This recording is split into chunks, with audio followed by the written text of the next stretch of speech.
अस्सलामु अलैकुम वरहमतुल्लाहि वबरकातुहू। मैं हूं आपका मेज़बान मोहम्मद शाहिद रहमानी। आज मौरख़ा 12 दिसंबर है। पेश है दूरबीन की ताज़ा तरीन पेशकश। आज दूरबीन के अहम मौज़ूआत।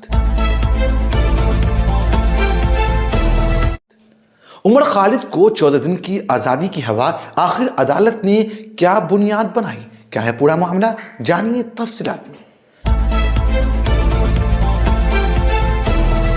आजम खान को 8 साल बाद बड़ा रिलीफ, मगर फिर भी जेल से क्यों नहीं छूट रहे? क्या है पूरा मामला, जानिए तफसीलात में। राहुल गांधी बनाम अमित शाह इंतखाबी इस्लाहात पर लोकसभा में सीधा जवाब का हंगामा। कितने लोग हिंदुस्तान छोड़ गए? हुकूमत ने चौंका देने वाला नया आदाद-ओ-शुमार पेश किया।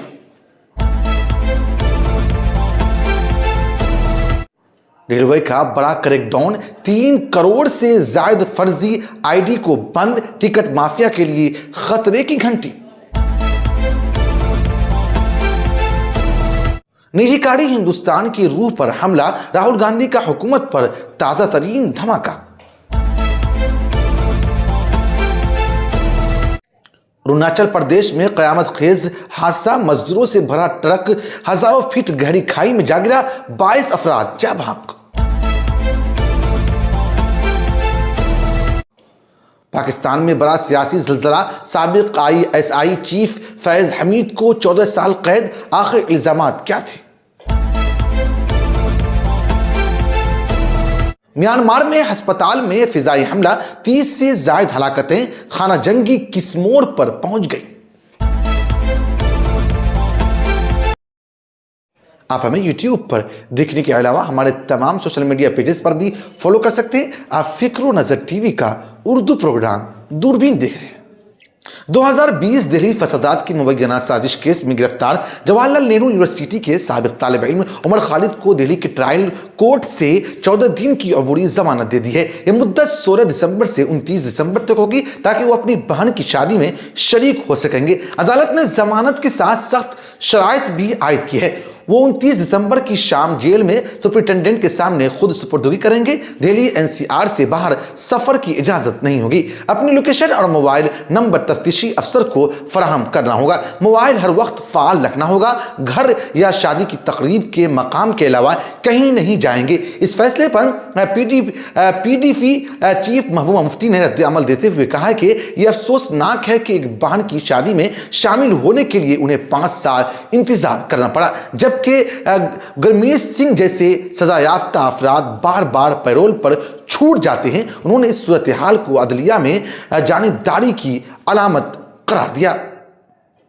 समाजवादी पार्टी के सीनियर रहनुमा आजम खान को एक बड़ी कानूनी कामयाबी मिली है। रामपुर के MP MLA स्पेशल कोर्ट ने उन्हें इस मुकदमे में बरी कर दिया। इसमें इल्जाम था कि उन्होंने 2017 के इंतखाबात में फौजी नौजवानों के हवाले से मुतनाज़ा रिमार्क्स किए थे। अदालत ने कहा कि इस्तिगासा कोई ठोस शवाहिद पेश करने में नाकाम रहा, लिहाजा आजम खान को तमाम इल्जामात से बाइज्जत बरी किया जाता है। ताहम इस बरबरीत के बावजूद वो पैन कार्ड केस में सजा याफ्ता होने की वजह से अब भी जेल में है। उनके बेटे अब्दुल्ला आजम भी इस मामले में सजा याफ्ता है। सियासी हलकों में इस फैसले के मुमकिना असरात पर बहस जारी है, जबकि SP कारकुनान ने इसे इंसाफ की जीत करार दिया है। लोकसभा में इंतखाबी इस्लाहात पर होने वाली बहस उस वक्त शदीद तनाव का शिकार हो गई जब राहुल गांधी और अमित शाह के दरमियान मुतअद्दिद बार लफ्जी टकराव का सामना हुआ। राहुल गांधी ने कहा कि वज़ीर दाखिला ने मेरे किसी सवाल का बराह रास्त जवाब नहीं दिया। उनके हाथ कांप रहे थे, वो नर्वस थे और ज़हनी दबाव में दिखाई दे रहे थे। कांग्रेस का इल्जाम है कि हुकूमत वोटर लिस्ट में बेज़ाब्तगियों के हवाले से सवालात से बच रही है। दूसरी तरफ बीजेपी ने राहुल गांधी पर हिट एंड रन पॉलिसी इख्तियार करने का इल्जाम लगाया। दूसरे मरकजी वजीर गिरिराज सिंह ने कहा, राहुल गांधी में सच सुनने का हौसला नहीं, वो वज़ीर आज़म की तकरीर के दौरान वॉक आउट कर जाते हैं। बहस उस वक्त मजीद गर्मी पकड़ गई जब अपोजिशन मेंबरान ऐवान से वॉक आउट कर गए और इजलास मुलतवी करना पड़ा। राहुल जी, घुसपैठियों को बचाने के लिए आप लोग FIR का विरोध कर रहे हैं। कल अमित शाह जी गलत लैंग्वेज यूज कर दी, हाथ कांप रहे थे, आपने ये तो सब देखा होगा। तो गलत लैंग्वेज यूज की, मेंटली बहुत प्रेशर में है, दबाव में है। वो देखा कल पार्लियामेंट में, पूरे देश ने देखा। और जो मैंने बातें बोली हैं उसके बारे में उन्होंने कोई मतलब बात तो नहीं बोली, प्रूफ नहीं दिया। हमने पब्लिकली प्रेस कॉन्फ्रेंसेस में कहा है, मैंने डायरेक्टली चैलेंज किया उनको कि आ जाइए, मैदान में आ जाइए, पार्लियामेंट में डिस्कस करते हैं, मेरे प्रेस कॉन्फ्रेंसेस को डिस्कस करते हैं। कोई जवाब नहीं मिला। तो रियलिटी तो आप जानते हो।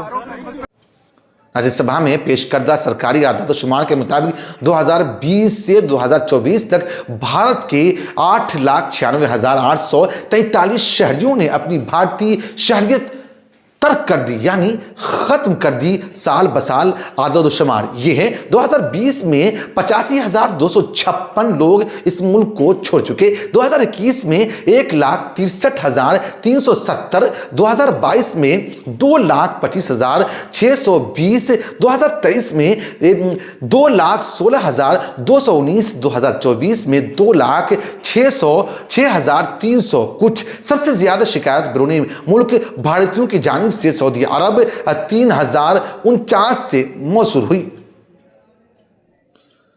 इंडियन रेलवे ने पूरे मुल्क में पहली बार इतना बड़ा ऑपरेशन करते हुए तकरीबन 3 करोड़ 30 लाख जाली अकाउंट्स को ब्लॉक कर दिया है। अकाउंट्स IRCT की ऐप और वेबसाइट पर गैरकानूनी तरीके से बनाए गए थे, जिन्हें पेशावर एजेंट और ticket mafia booth software, autofill tools और स्क्रिप्टिंग के जरिए चलाए जाते थे। ऐसे अकाउंट का सबसे बड़ा नुकसान आम मुसाफिरों को होता था। सैकड़ों कन्फर्म लोग की वेटिंग लिस्ट में नाम चला जाता था, वो लोग मुसलसल परेशान रहा करते थे। अब मजबूती से लोग अपना टिकट बना सकेंगे और आसानी के साथ सफर कर सकेंगे।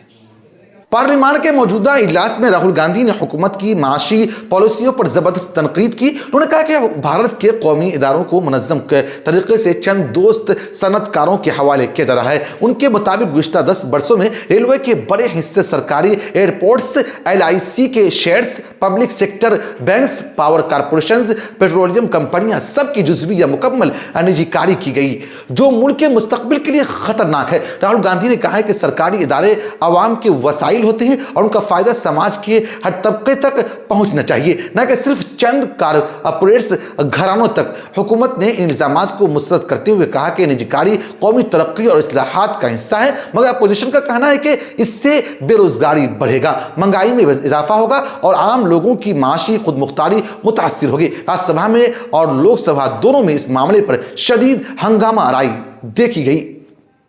अरुणाचल प्रदेश के पहाड़ी जिला में रात के वक्त एक ट्रक बेकाबू होकर 1,500 फीट गहरी खाई में जा गिरी। ट्रक में तामीराती मंसूबे पर काम करने वाले मजदूर सवार थे, जो एक साइड से दूसरे साइड की तरफ जा रहे थे। हादसे की वजह के बारे में 3 इम्कानात जाहिर किए जा रहे हैं, इस पर गौर किया जा रहा है। ब्रेक फेल होने की वजह ड्राइवर की थकन या नींद, सड़क की खस्ता हालत और अंधेरा। मकामी लोगों ने बताया कि इस इलाके में कई माह से सड़क की हालत इंतहाई बद से बदतरीन हालत है और गफलत के बावजूद हुकाम ने मुरम्मत नहीं करवाई। रेस्क्यू टीमों ने रात भर कोशिश करने के बावजूद लाशें और जख्मियों को निकाला, जो कि पहाड़ी ढलान की वजह से निहायत मुश्किल था। वज़ीर आला ने हर मुतासरीन खानदान के लिए मुआवजे का ऐलान कर दिया और पूरे हादसे की जुडिशनल इंक्वायरी के अहकाम दिए गए हैं। माहिन का कहना है कि भारत के शिमाल मशरक़ी रियासतों में कई बड़े प्रोजेक्ट चल रहे हैं, मगर उन इलाकों में महफूज ट्रांसपोर्ट इंफ्रास्ट्रक्चर की शदीद कमी है। इसके बाइस ऐसे हादसा बार बार होते रहते हैं। पाकिस्तान के फौजी अदालत ने साबिक DGI-SI lieutenant general Faiz Hamid को बदअनवानी इख्तियारात के नाजायज इस्तेमाल और गैर कानूनी माली फवाइद के इल्ज़ाम में मजमूई तौर पर 14 साल कैद की सजा सुनाई है। यह फैसला पाकिस्तान के सियासी मंजरनामे पर एक ज़लज़ले की तरह साबित हो रहा है, क्योंकि फैज हमीद वही शख्सियत है जिन्हें इमरान खान हुकूमत के ताकतवर तरीन अफराद में शुमार किया जाता था। फौज और सियासत के बीच पुल समझा जाता था। कई आला सतही फैसलों का असल मुहर्रिक करार दिया जाता था। इन पर इल्ज़ाम है कि उन्होंने बतौर आला फौजी अफसर बाज़ तामीराती मंसूबों और प्रॉपर्टी मामलात में नाजायज़ तरीक़े और फ़ायदे उठाए, इसके लिए इनको सज़ा सुनाई गई है।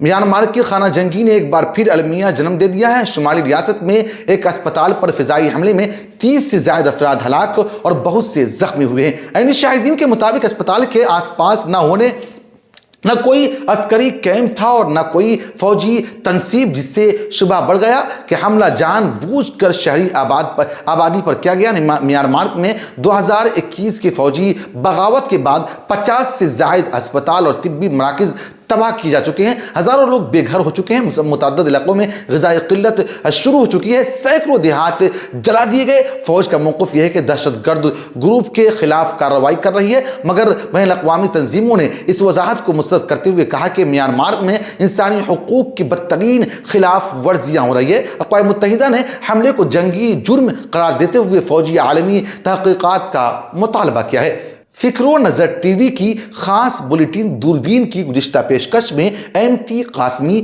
मोहम्मद आसिफ, मुतीउल्लाह शेख, अकबर नसीम अहमद, मुश्ताक शेख, नूरुद्दीन अबाबील साहिबान ने अपना कीमती तबसरा करके हमारी हौसला अफजाई की है। हम तमाम नाज़रीन का शुक्रिया अदा करते हैं। आप मुझसे, हमारे साथियों से फेसबुक पर भी रब्ता कर सकते हैं। हमारा फेसबुक पेज है फ़िक्रो नज़र टीवी। फिर मुलाकात होगी। शुक्रिया।